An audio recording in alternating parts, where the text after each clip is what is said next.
Thin smoke drifted north over vineyards, carrying burned grain. Travelers spoke of southern raids, towns stripped, barns lit. In Tours, bells rang for warning, not celebration. Monks hid relics, merchants barred doors. Everyone learned to listen for hoofbeats that might not stop. Duke Odo rode in, cloak stained with mud, exhausted from southern defeats. He spoke of shattered lines, fast cavalry, and Commander Gabd al-Rahman. No words of begging, only the weight of loss in his weary eyes. Charles studied wood-carved maps by lamplight as frost laced the grass. He asked about roads, rivers, forged how the enemy moved when it wanted speed. We meet them where they cannot use what makes them strong, he said.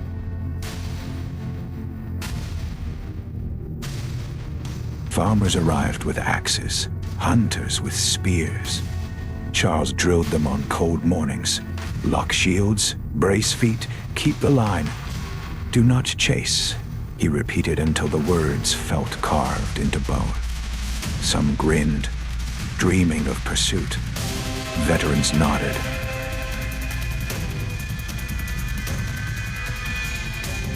The Umayyad host moved like a traveling city south of the Loire. Scouts reported rich lands and frightened villages. Horses were sleek, weapons polished. Men spoke of Cordoba, Seville, and loot silver. Cloth, holy objects taken as trophies.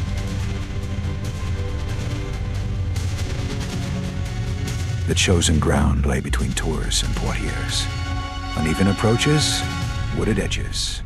A rise that made cavalry hate the climb. Charles marched his men onto it and stopped. He placed the formation like a stone wall built to outlast weather. The first days were not battle, but measuring. Riders tested edges, skirmishing in fringes. Umayyad camp spread wide with tents. Frankish camp stayed tight near the ridges. Frost returned each morning, stubborn and white. Everyone waited for the mistake that waiting creates.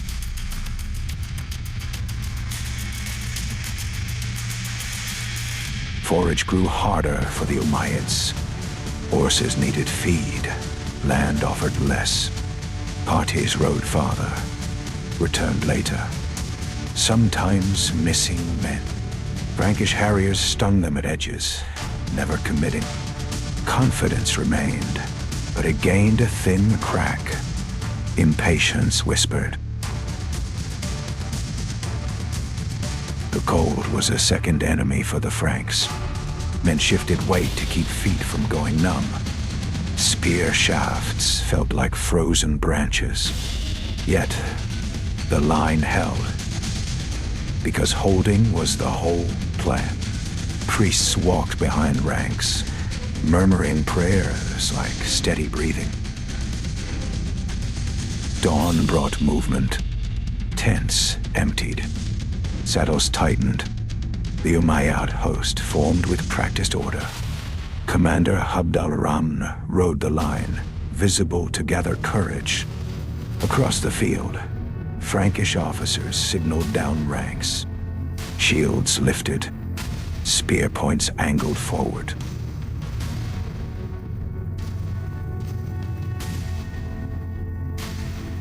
The first cavalry wave advanced not as a flood, but as a probe.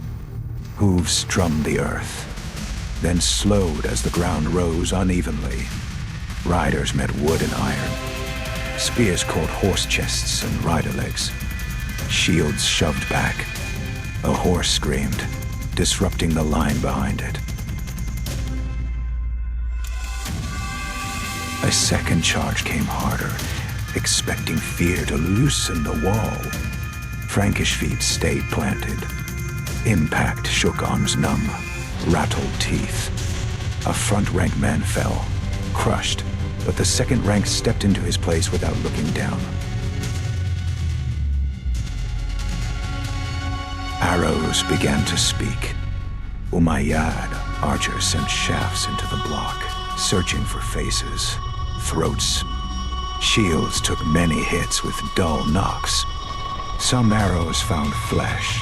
Men hissed or cried, but the line did not ripple into panic. "Hold," officers shouted. On the left flank, Umayyad riders tried to swing wide, using speed to fold around the block.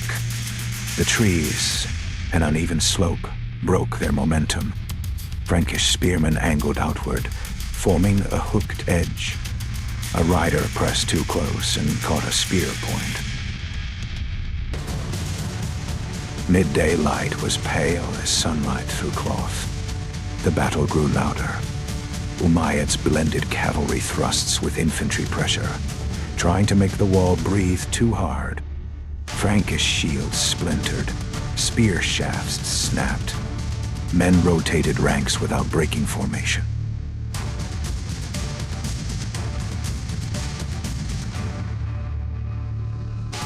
A young Frankish fighter lunged forward, hungry for a kill. An officer yanked him back by the collar and slammed him into position. "Stay," the officer snarled. Moments later, another push struck the exact spot he would have left him. The wall absorbed it.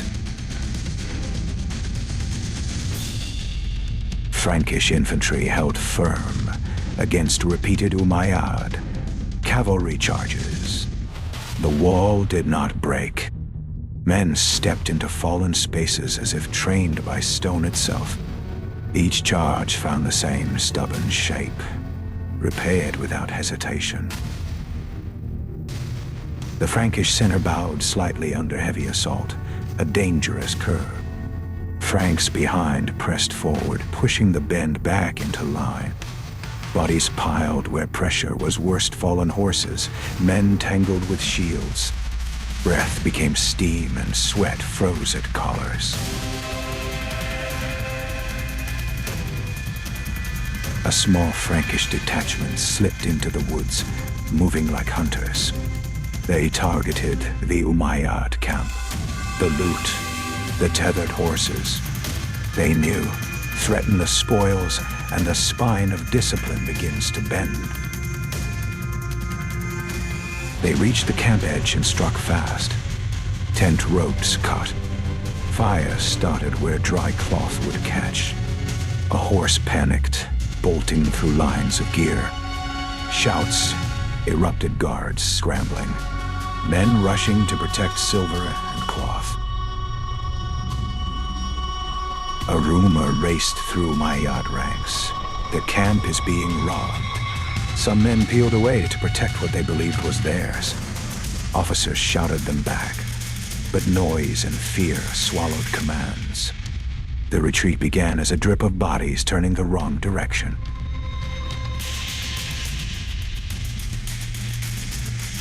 Commander Abd al-Ram rode toward the thickest point, trying to stitch the line back together. He signaled, shouted, used his presence like a banner. He pushed men forward again, ordering renewed pressure on the Frankish center.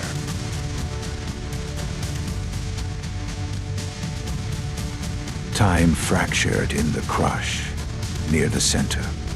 A spear thrust, a shield slam, an axe blow, each felt like its own world. A Frankish fighter slipped in mud and was nearly trampled. Another hauled him upright.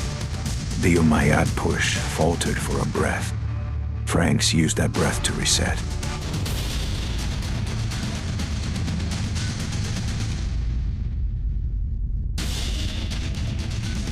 Commander Abd al-Ram men fell unseen. Slowly. Umayyad ranks hesitated, confusion spreading like smoke. Franks sensed the shift, but held their line. The effect spread instantly. A hesitation, then a question in men's eyes: who commands now? Umayyad assaults lost their clean timing. Small groups attacked without full support, then withdrew. The Frankish bloc, battered but intact, sensed the change and grew more stubborn. Charles held his men back. "Stay!" his captains shouted. The wall remained unbroken.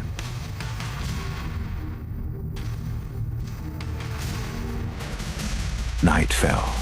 Both sides pulled back slightly. Umayyad camp smoldered with restless fires. Frankish sentries watched shadows.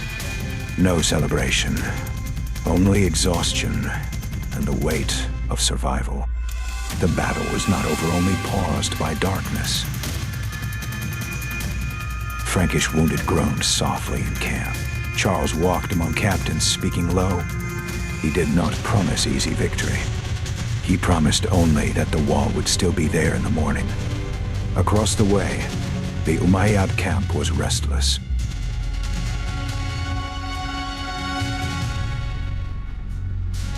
Before dawn, the Umayyad host began to withdraw.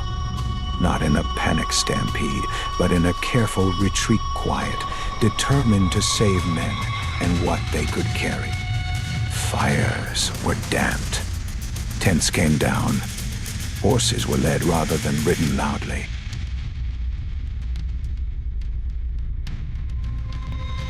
At first light, Franks held position, suspicious of traps. Scouts crept forward, expecting another charge. Instead, they found abandoned ground. Scattered gear, hoofprints, cold ash. The enemy had gone. A strange silence replaced the roar of yesterday. Soldiers stepped among debris. Broken weapons, unburied bodies, abandoned tents cut in haste. No looting spree. The cost of discipline had been paid too heavily. Priests moved among the fallen, murmuring prayers over the dead.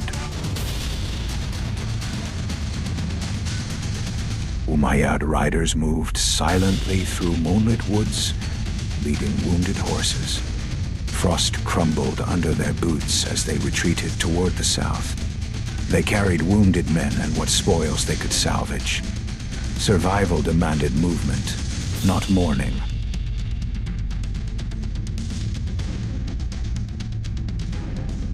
Frankish soldiers examined abandoned Umayyad gear at dawn, faces weary but resolute. They found coins and broken shields, but no celebration, only the weight of survival. The line had held. The enemy had left. They were alive.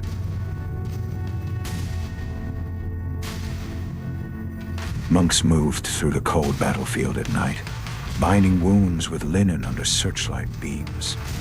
A monk paused by a fallen horse, touched its mane, and whispered a blessing anyway. War makes strange saints out of ordinary men.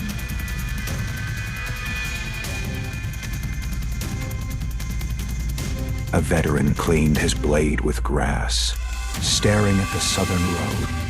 He recalled hours of holding, hands numb, fear swallowed, men refusing to run.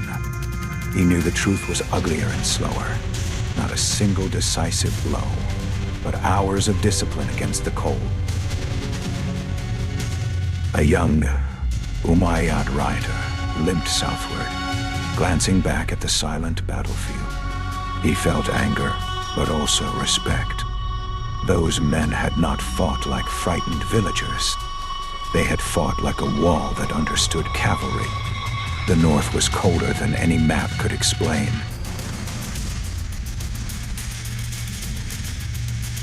In Tours, citizens cautiously reopened shutters as bells rang relief. Merchants emerged. Children chased through streets, once hushed with fear. News traveled faster than truth, and already the battle's meaning grew in the telling.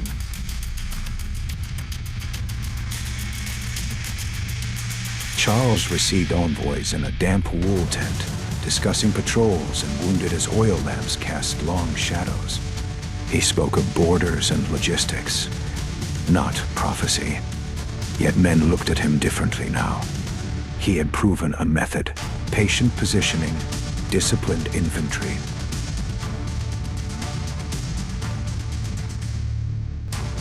Odo watched Frankish soldiers tend to Quatanian wounded without mocking them.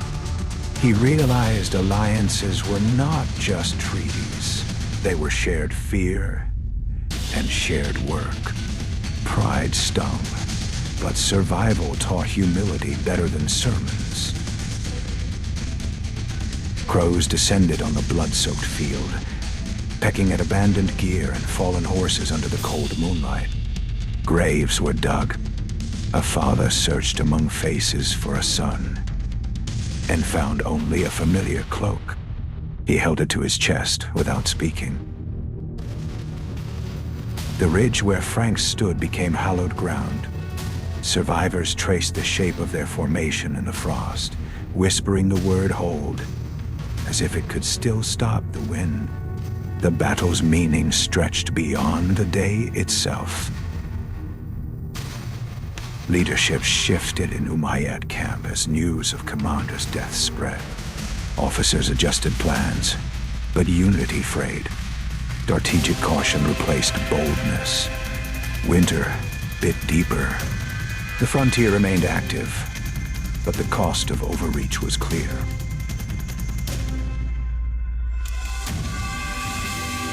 Monk wrote by lamplight, transforming battle into divine narrative. Ink on parchment, not blood. Stories reshape memory. Truth fades to legend. The monk's words would travel farther than the wounded ever could. Captain traced the bowing line in dirt, recruits bracing feet as shields overlapped. Heroism is doing the boring thing when terror offers excitement, he said. The recruits wanted heroic charges. The captain offered them mathematics, angles, weight, endurance. Merchant walked past storytellers, hearing exaggerated tales of angels and single heroes. He nodded politely, knowing truth is mud and discipline. The truth mud, fear, discipline, confusion over loot felt too ordinary to satisfy the hunger for grand stories. Fields hardened under frost. Roads turned cruel with ice. Villagers repaired fences as winter's grip tightened. Survivors carried scars that would itch for years. The fear of riders did not vanish overnight, but it changed shape. Vigilance instead of panic. Charles stood alone on the ridge, touching a tree's rough bark. He knew victory invites new problems. Ambitious nobles, restless allies. He'd chosen restraint over glory, making tomorrow survivable. Leadership was not one day's glory.